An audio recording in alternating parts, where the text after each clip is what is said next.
quarter, it was a 7-0 lead for Minot State. But the Hard Rockers came right back and scored when Jamie Dale scored on a 4-yard run. Dale's touchdown with 10:45 to play in the first quarter, and Andy Smith's conversion made it a 7-7 game. And then the Hard Rockers got their own defensive touchdown of the game when Joe Burke went 65 yards with a fumble recovery. Andy Smith's extra point was good, and with 2:12 to play in the first quarter, the Hard Rockers led 14-7.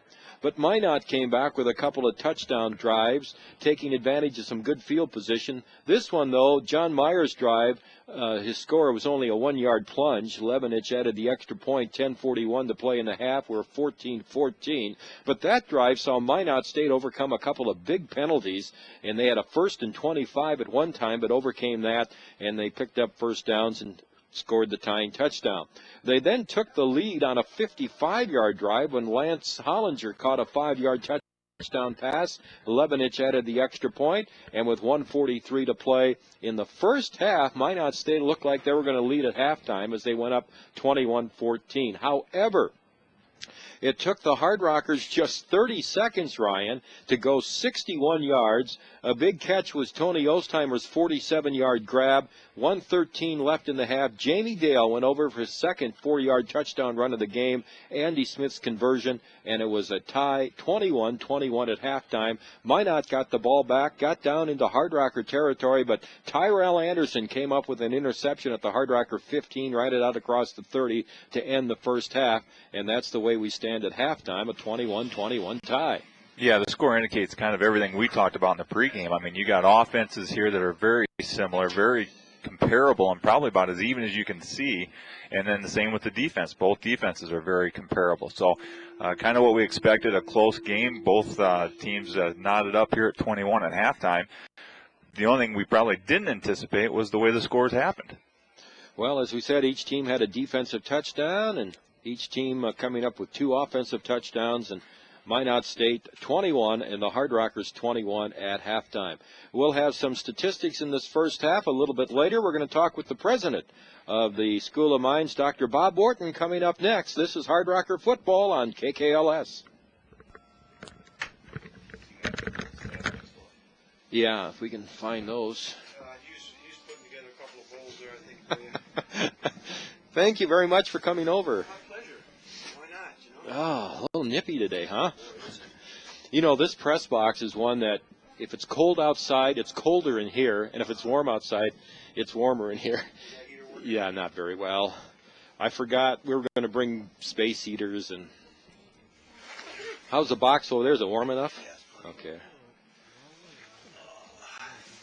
We'll just grab that. Yep.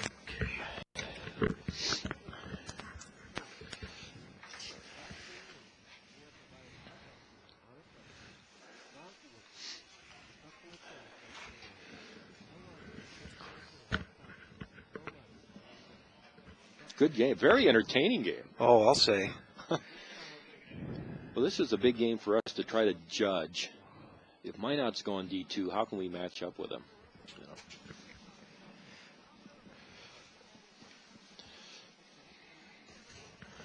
know. 21-21 is our score here at halftime as we return to Denham Field at O'Hara Stadium. And Dr. Robert Wharton, Bob Wharton, has joined us here at halftime, the president of the School of Mines, and welcome in once again. Good afternoon, Tom. Well, wildly entertaining first half. Oh, wow. What a game. If you're not here at this game today, you're missing some excitement, I'll tell you. We've had big plays offensively, defensively, and every which way, big plays. I know that we have a statistic. You know, football is a game of statistics. We had a very nice statistic you released a couple of days ago. That was the enrollment figures for the School of Mines. Absolutely. Overall, we're up close to 6%, and our new first freshman numbers are up 14.2%, and graduate students up 8%. In fact, our increase in enrollment is the highest in the system in the state. What would you attribute that to? Well, I think there are a number of reasons there. One is that, we as an institution have put a lot of effort into our recruitment and retention efforts. But secondly, I think that people are realizing that, they're realizing that the return on investment from a degree at the School of Mines is phenomenal. You basically 4 years of education, you will pay for that your first year on the job. So the average starting salary for our graduates is $56,000. We have an event coming up too next Wednesday that's going to be the first of an annual event here at the School of Mines, presented by the School of Mines, but the banquet will actually be at the Civic Center, and that's the Mines Medal. Dr. Wharton, talk about that and how that whole award developed and the purpose of it. Well, we created this award to honor a distinguished, accomplished scientist or engineer. And a big part of this is to bring attention to the School of Mines on a national level, and also to bring role models into the community here in Rapid City for our youth to see that, my gosh, if I go into science and engineering and do well, I can explore the bottom of the ocean, or I can send robots to Mars. So that's a big part of it. And the recipient this year? The recipient is Dr. Cindy Van Dover, and she's a professor at Duke University. She has explored the bottom of the ocean using submersibles and submarines, and has over 100 publications, has written a children's book, and she's an incredible speaker, and we're really excited about having her here on October 14th. So that's next Wednesday, and it's at 6 o'clock, and the dinner also, and there'll be a program. And we certainly encourage anyone who supports the School of Mines or is interested in recognizing this award to certainly contact the school for tickets. Absolutely, and you can get tickets basically up to the day of the event, and so just call the School of Mines and tell them you want to go to the Mines Medal Award Ceremony dinner, and we'll set you up. Let's have just an open discussion here. Anything in particular that you'd like to talk to our audience about, alumni who listen and people of Rapid City, and we're on the internet, of course, worldwide, and anything going on at the school that you'd like to kind of point out? Well, I think, there's a lot of excitement on campus. We just completed the Surbeck Center renovation, so that's a beautiful renovation of our student union. We are renovating a couple of our dormitories, so there's great anticipation there. The first one will be done this December, and then we'll start on the second one, and so hopefully they'll both be done by summer. We have this paleontology research laboratory going up, which is going to be world class, and the public and the community are going to be able to come in and watch our scientists and technicians working on these samples of dinosaurs and ancient reptiles, and then we have the chemistry and biological engineering and chemistry building going up on campus. And so, that's going to be a state-of-the-art facility with laboratories and teaching facilities. A lot of things going on here at the School of Mines. And no, Dr. Wharton, you worked very hard. The school will be celebrating its 125th anniversary next year. So this school has been in this town for a lot of years. And I know one of your points of emphasis has been to even bring that school closer into the community. And if there's maybe a little disconnect, maybe because people sometimes don't even understand what goes on here at the School of Mines, what happens in our different majors, but you've done a very good job, exemplified by M-Day's great turnout, of bringing that community back in with the School of Mines, and the School of Mines maybe back into the community. Yeah, absolutely. I mean, we had over 2,000 people at our parade on M-Day, and that was a great turnout. The community, the businesses downtown, really, I think people love to be part of this endeavor, and so we want this to be a college town in the real sense of the word, and we have over 2,000 students here and a big faculty and staff, and so I think the more we can integrate with the community and have joint opportunities, the better. Well, thank you for taking time to come on over, Dr. Wharton, and continued success, and things are off to a great start. Well, thank you, Tom, and I'm looking forward to a victory here today with the Hard Rockers beating Minot. So thanks. Well, I'll tell the team if the president orders a victory, that's coming our way. So the Hard Rockers and Minot State were tied at 21-21 again at halftime. Thanks again to Dr. Robert Wharton, the president of the School of Mines, for dropping in here at halftime. Ryan Cadwalder and I will return. We'll look at some statistics and have more, including some scores from around the nation in college football in just a moment. Thanks, Tom. Thank you very much. So, Yeah, I do too. I think this is a huge game. But we're matching up with them, so that's a good sign. that's right. We're not getting blown out. Nope, Sure. nope. I think we'll do okay. Okay. George and answer down there. Yeah.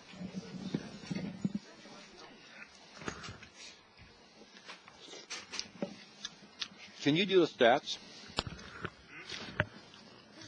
While I go to the bathroom.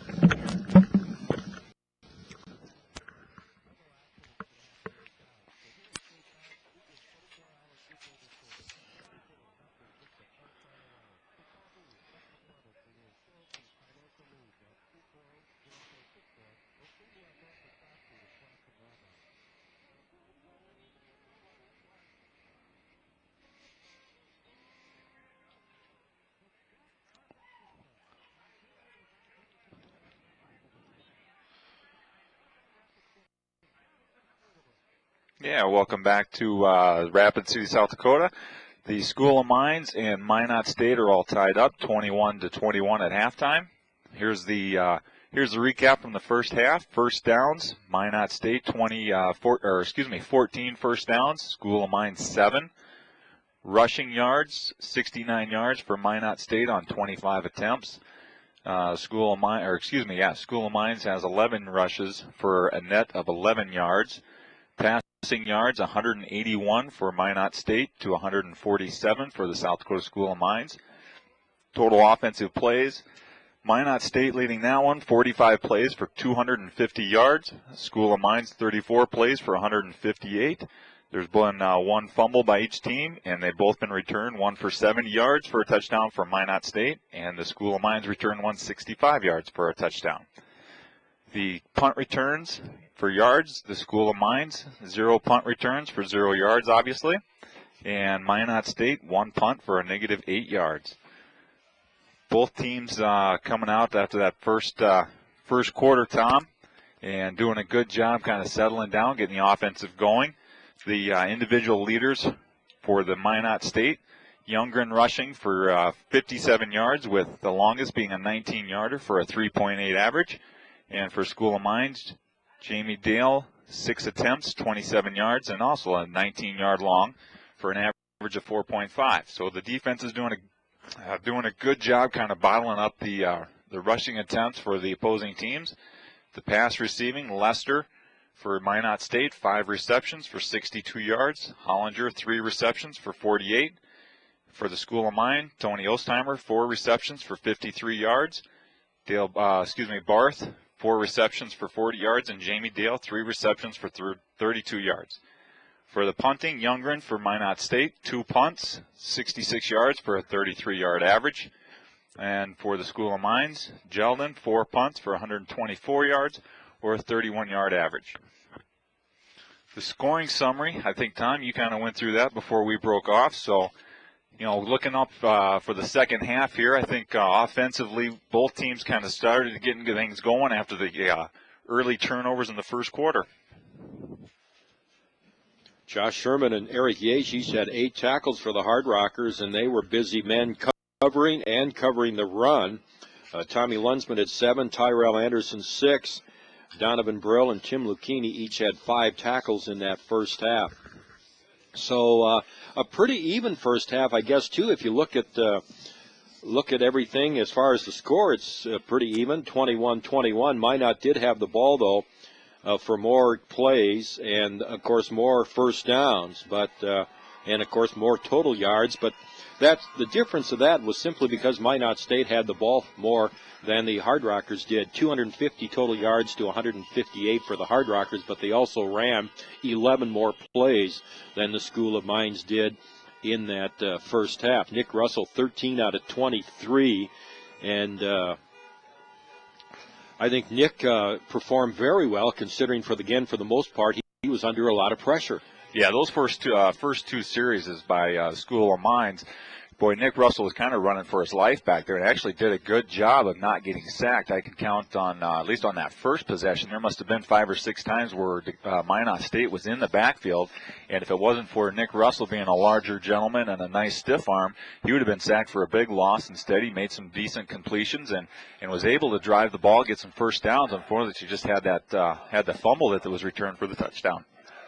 Well, we want to thank Hugh Boyle for sending up some of that good chili from the tailgate down below us. Hugh, of course, with BMS Financial Advisors and one of the corporate sponsors of the Hard Rockers.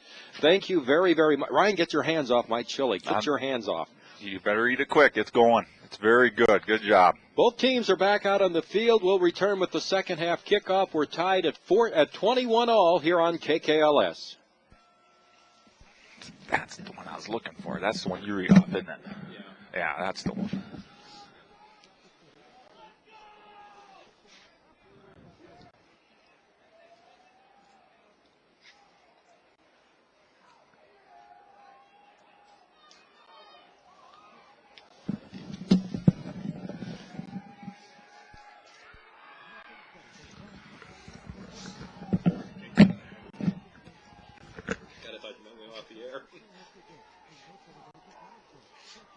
God, this is good, isn't it? Mm-hmm. There's a dog back there, too, if you want it. It actually warms you up, too, a little bit, which is what I needed.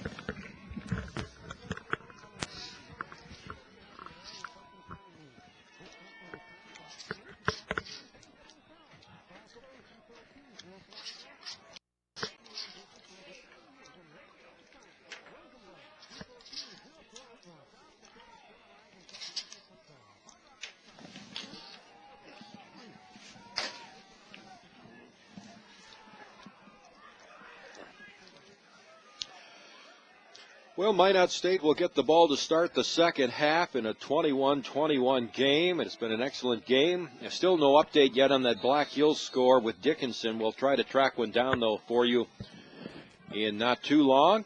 Andy Smith approaching the ball. Here's his kick to start the second half. Pretty good kick down to the 8-yard line. Johnny Lester comes right up the middle across the 20. And he is going to be tackled at around the 27 or 28-yard line. Good coverage on special teams by the Hard Rockers.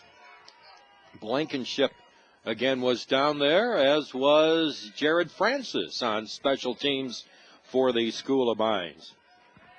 So Minot takes over at the 29-yard line. That was a 21-yard return. And here come the Beavers in from the far side of the field. Youngren will be the tailback. Johnny Meyer, the quarterback, up over center. 2 receivers off to the right side. Meyer drops back to pass, throws it off to the right side. Receivers open at the 45-yard line, and that's a first down catch for Lance Hollinger, and he falls forward to the 46-yard line, and that's a gain of 17 yards. Yeah, kind of an easy read there by John Meyer. They had 2 routes on that right side, and all he's doing is watching the School of Mines safety there and picking out which one he wants to go to, and he was wide open there for a long gain down the sideline. First down at the 46. 2 receivers left, 1 to the right. Youngren is offset to the right as the tailback, as Myers up over center, takes the snap, tosses it to Youngren, coming around the left side at the 45, goes across the 50. A flag has been thrown, and Youngren is tackled down at around the 49-yard line. That's a gain of 5, but a flag in the backfield of Minot State. It looks like there's 2 flags down. They might be for the same one, might both be holding. So this is going to drive the Beavers back.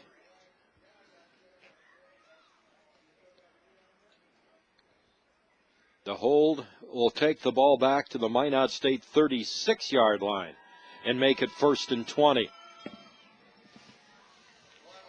In that first half, the Beavers had 6 penalties for 39 yards.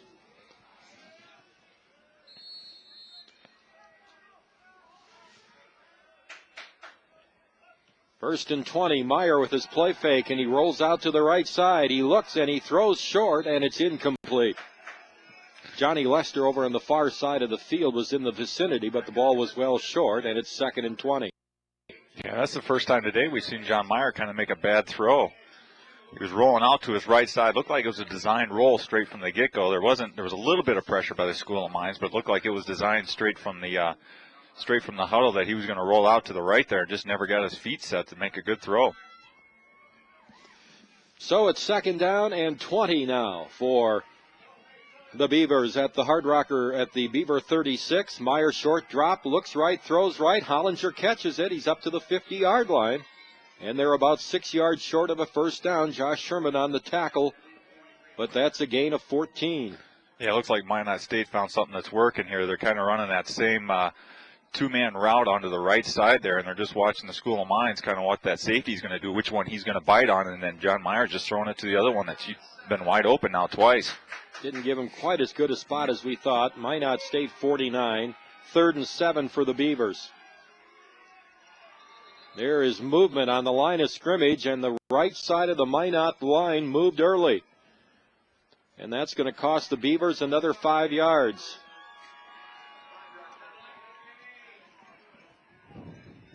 So it's going to be 3rd and 12. Minot back at their 44.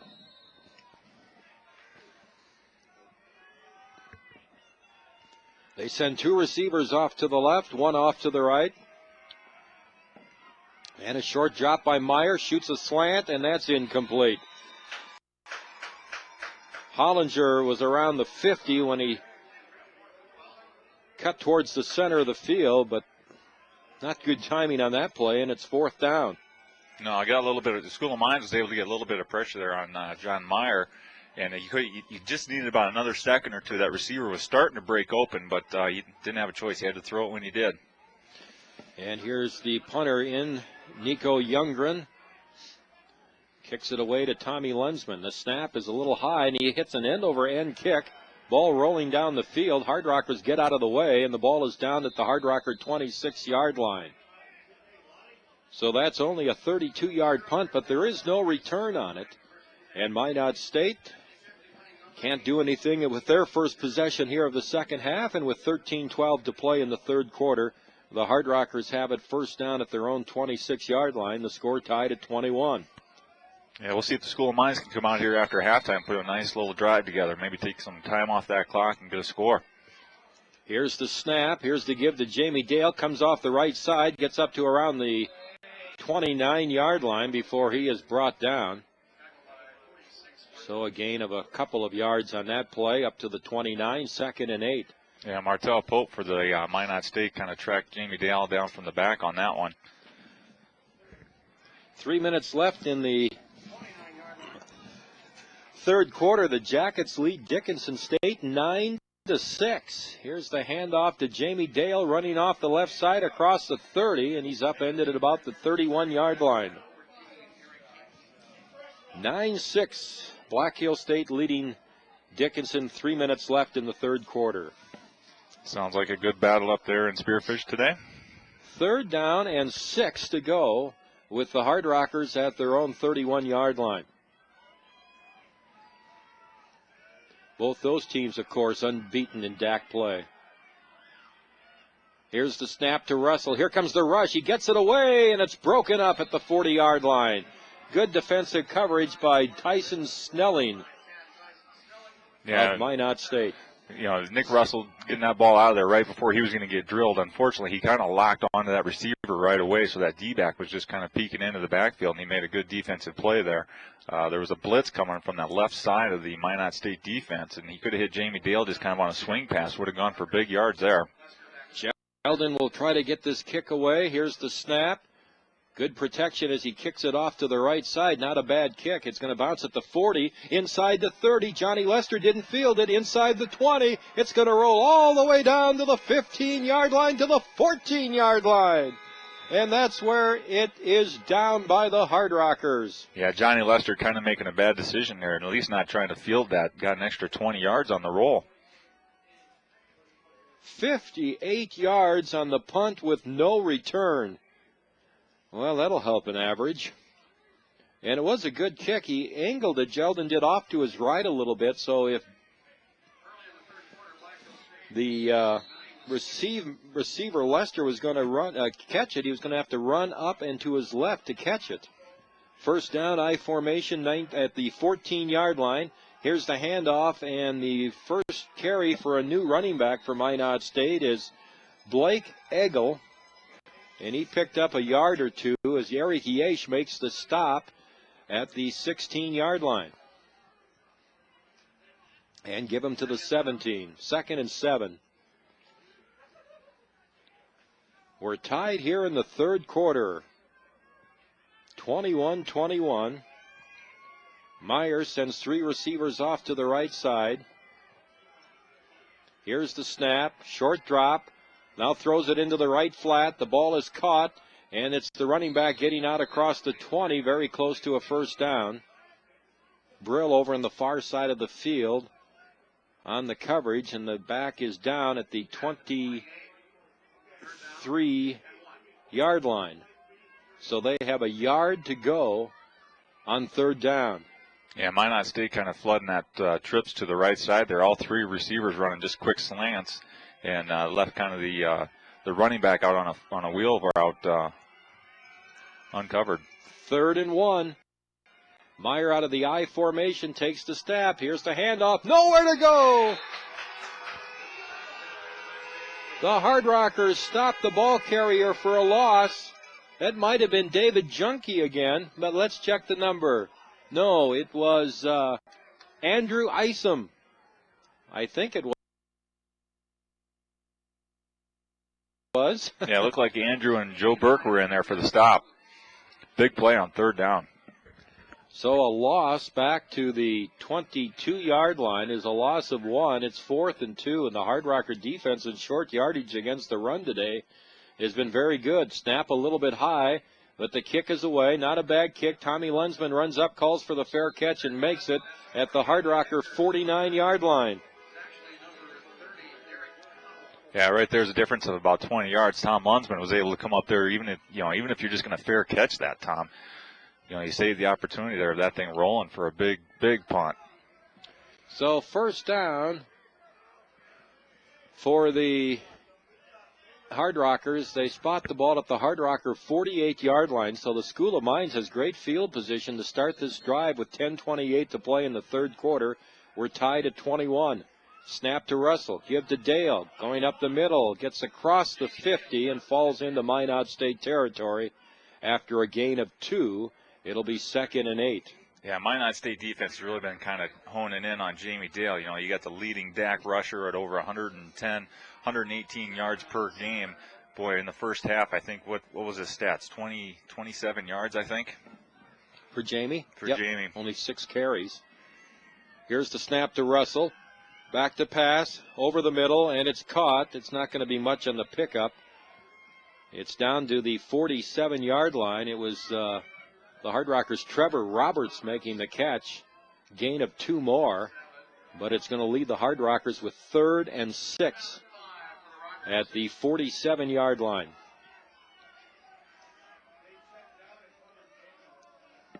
Nine and a half minutes to play here in the third quarter. Snap to Russell, empty backfield. Shoots it to his right. Caught, first down at the 41-yard line.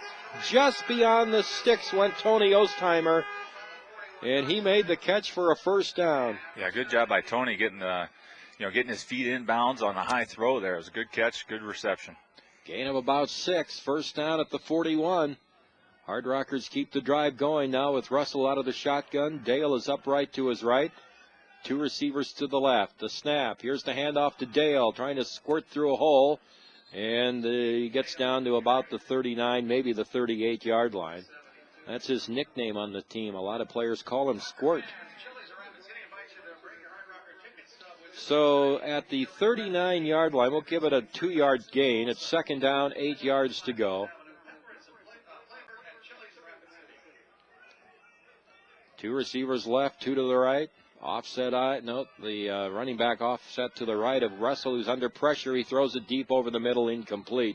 Well over the head, Ostheimer is running kind of a post pattern. down at around the 15-yard line. Yeah, Nick Russell got forced to release that one probably about 2 seconds before he wanted to, because he ended up on his back on that one. So we have 3rd and 8 now for the Hard Rockers at the Minot State 39-yard line. Clock stopped, 8:42 to play, 3rd quarter. Score tied at 21. Empty backfield, Russell out of the shotgun. 5 receivers out. Here comes the rush. Quick pass is caught. A flag is down. The ball is fumbled, picked up by Minot State. It looked like the man was down. Jim Phillips didn't know what to call, and this is going to be a touchdown for Minot the other way. Yeah, it looks like there's confusion all over the place, especially with the officiating crew. Tyson Snelling picks up the ball and runs it, but we have a flag down, and the other official is not moving, which basically means it's going to be against Minot. Thank goodness. But Jim Phillips on the near side of the field, I know it's cold out there, but he seemed to freeze when that ball was laying on the ground and didn't exactly know what he wanted to call. And the penalty is against Minot. But that looked for sure, Ryan, like the receiver was down. Yeah, it looked like it was a good catch. He was going to be just short of the first down, but looked like a good catch. And when he landed, it looked like it popped out late, or the D-back kind of popped it out late, and no call on the field. So Minot State picked it up and ran it back. Well, maybe that was the man who was umpiring the left field foul line at Yankee Stadium last night. You didn't see that, I know, Ryan. No, you're gonna keep on that one, aren't you? 3rd down and 2, handoff up the middle, and stumbling to the 30 and getting the first down is Dustin Rougeau, who is in for Jamie Dale on that play. And Dustin's a good man coming off the bench. He's a junior out of Bighorn, Wyoming. Rougeau's 6 foot and 185, combination running back wide receiver, and he picks up a key first down there. And the Hard Rockers at the 30-yard line. Empty backfield again for Russell out of the shotgun. Hard Rockers at the Minot State 30. There's the snap. Here's the give to Dale. Uh-oh. Big loss coming up here. He's fighting, but he's finally going to be tackled at the 35-yard line for a loss of 5. Yeah, that play looked like it was going to go nowhere fast kind of from the beginning. It was a high snap back to Russell, and so it kind of messed up the timing a little bit between him and Jamie Dale. 2nd down and 15 now for the Hard Rockers at their Minot State 35.